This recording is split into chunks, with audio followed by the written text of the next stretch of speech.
Welcome to the Canadian Beef Cattle Podcast, presented by the Beef Cattle Research Council, the most popular content from beefresearch.ca, available on the go. Before we get into this week's episode, a quick message from the BCRC.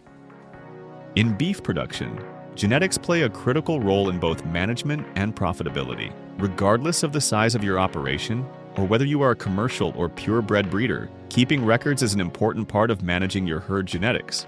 It's not enough to simply know which data to collect. You have to know how to use it. To assist producers with this process, the Beef Cattle Research Council, in partnership with Alberta Beef Producers, Saskatchewan Ministry of Agriculture, Canadian Beef Breeds Council, University of Guelph, and the Maritime Beef Test Station, launched a free Records for Tracking Genetic Improvements email course in February 2024. A new updated version was recently released in November 2024. Register for the course today and transform your herd at beefresearch.ca/genetics/course, or by clicking the link in the show notes. This episode is titled Calving, Season Timing, and Transition. For many cow-calf producers, calving season is a favorite time of year. After waiting 283 days, farmers are finally able to see the result of their breeding decisions, as well as welcome a new crop of animals that will likely become a large portion of their annual revenue. Just as every farm operates with an independent set of circumstances, and every farmer is unique themselves, calving season is going to look different on every operation. There is no one right method or time of year to calve a cow herd. There are many interconnected variables that affect or are affected by calving season. Length and timing of breeding season, bull power, grazing and feed resources, target weaning time, marketing windows and methods, heifer development, mortgage payment deadlines, herd size, available labor, infrastructure, and tradition are a few different factors that play an important part in calving. Looking at survey data over the past 30 years, there has been a trend, at least in Western Canada, with producers transitioning from late winter, early spring calving in February and March to later calving in April, May, or June. Whether producers are thinking about making a shift in timing or simply reassessing their decision to calve when they do, they should think about the risks and rewards of timing their most critical phase in cow-calf operations. What are the advantages or disadvantages of keeping the same season? What are the greatest challenges during calving on my farm, and how can I manage them? What are the benefits of my existing calving season, and what are the drawbacks? How much labor do I need, and how much do I have to get the job done? The following producers have done their homework and planned ahead before shifting their seasons back or ahead in order to meet the needs of their particular farms and families. Tara-Leah Simpson has been calving her Simmental Angus commercial cow herd in August and September for many years. Growing up, her family traditionally calved during January and February. I did that for a long time on my own, and there was always something going wrong, Simpson says, adding that scours, frozen ears, and sleep deprivation made for some challenging winter calving seasons.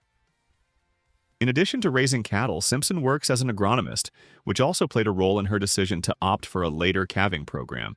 I decided to switch to the fall. I'm not as busy with work. I have more time to make sure everyone is doing okay, she explains. The herd is cleaner and they have fewer health issues, she says. It's an easier way of doing things. I wanted something that didn't lose as many calves, she adds. Simpson's farm is set up for rotational grazing, and her calving pasture is right close at home. She checks calving cows daily to make sure there aren't any problems, but notes that she rarely has issues with dystocia. The calves might be a bit smaller, but you are kind of selecting for that. You want calving ease on the pasture, she explains. She notes that calving ease on her farm has generally improved over time because over the years she has been retaining heifers from cows that are calving easily out on the pasture. Catching newborn calves early for processing is key. Fall calves tend to be like deer and the cows hide them, Tara-Leah says. I try to do my very best to tackle them within the first day or two for castration, sneak up on them when mom's not around, she explains, and adds that her approach works 80% of the time, and she processes the remaining few when cows and calves start coming back to the yard when the snow flies. She notes that one consideration with fall calving is producers must plan ahead for more feed. Your feed consumption is higher. Those calves are 250 pounds right now, and in another couple months they are 350 to 400 pounds and eating a third as much as their mother, she says.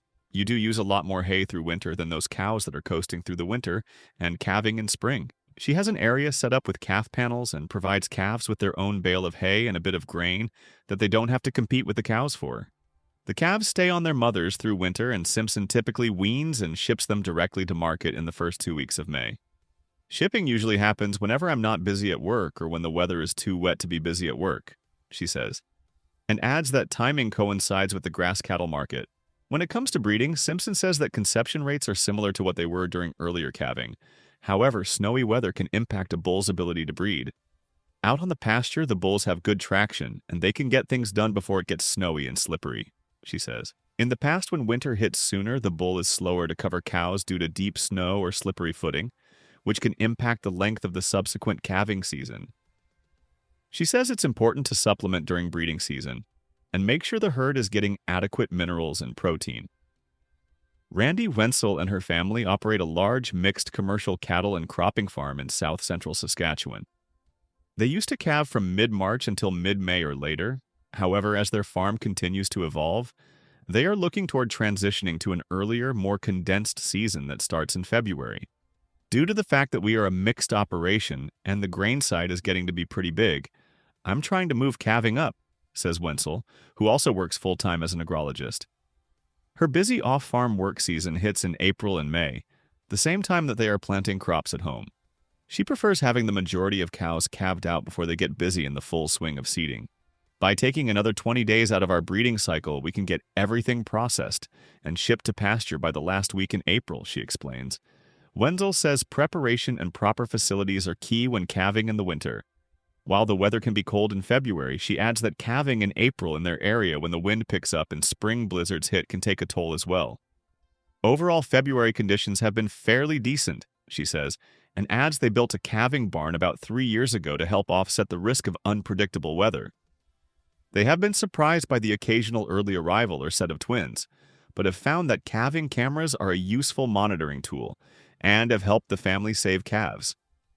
They have cameras installed in their barn as well as outside to help them keep a close eye on calving cows and newborns. But Wenzel cautions it is best to use them in combination with walking the pens. Cameras can't see everything, so we still walk and check areas on foot as well, she says.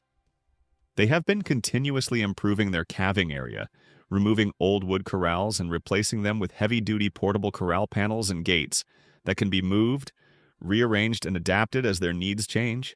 Moving up the breeding season a few days has not been a challenge for the cows to adjust to. They adjusted pretty well, and if they aren't in season, they are culled, Randy notes. Heifers are calved out at the same time as their main herd, but they would consider calving heifers a bit earlier. The bulls are turned out approximately 30 days after calves are processed. They typically wean and sell calves at the beginning of November, again timing those events around harvesting and other fall farm work like spraying. They've also noticed their calves are bigger now at shipping time than before. We've changed up our herd sires and are being a little more aggressive on that, Wenzel says, adding that earlier calving is likely a factor as well. Jason and Carla Hicks and their family operate Bluestone Stock Farms, a large Angus operation. They shifted away from winter calving to a later season, May and June, and maintain a defined breeding season of 60 days. Our commercial cows used to calve at the end of March and April, and we always get snow in April and don't have anywhere to put large numbers. So we went a month later to miss those snowstorms, Jason explains. There's less death loss, less work, he adds. Calving in summer is easier on the marriage, Carla adds, laughing. The family was awarded Saskatchewan's Environmental Stewardship Award in 2015, and summer calving has become a complementary fit with their stewardship principles. Now we calve out on grass, in rolling hills, coulees, trees. It's set up naturally to be good calving grounds, Jason explains. I think what we really found was that working with Mother Nature was a bonus and calving as the grass was turning green. There are a lot of benefits, Jason says. They calve-bred heifers as well as earlier-bred community pasture cows, and some purebreds slightly earlier than the main herd, in a field closer to the yard. This way you eliminate issues of pen calving, don't have scours issues, and we think our heifers mother up a bit better this way. Jason says, the weather can still be unpredictable, however. Out in the open, when the heifers are calving, in April you do get a snowstorm, Jason says. While most of their calving pastures have natural shelter with their first calvers, they offset the risk of cold or trampled calves by planning ahead and giving the heifers access to pre-existing corrals or facilities if the weather turns bad. They've noticed since their transition they've had fewer calving problems. There has been natural selection for that over time, for the entire herd, Jason notes. They did not have any conception issues as they moved breeding and calving back. They grazed their tame grass earlier in the season and saved their nutritious native grass for breeding season, especially during dry years.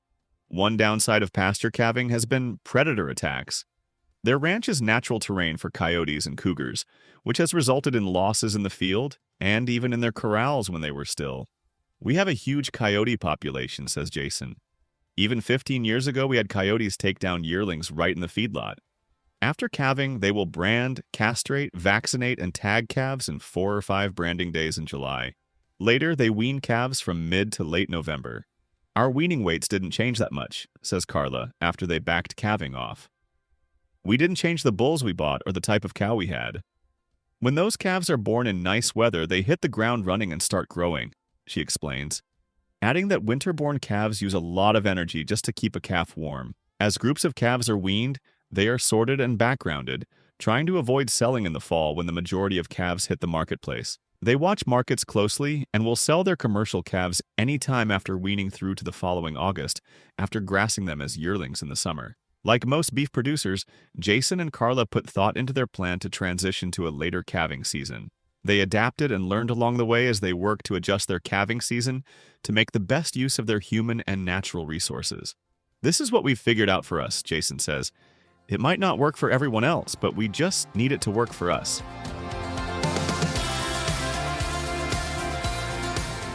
Thank you for listening to this week's episode. You can find all relevant links and information at beefresearch.ca or in the show notes.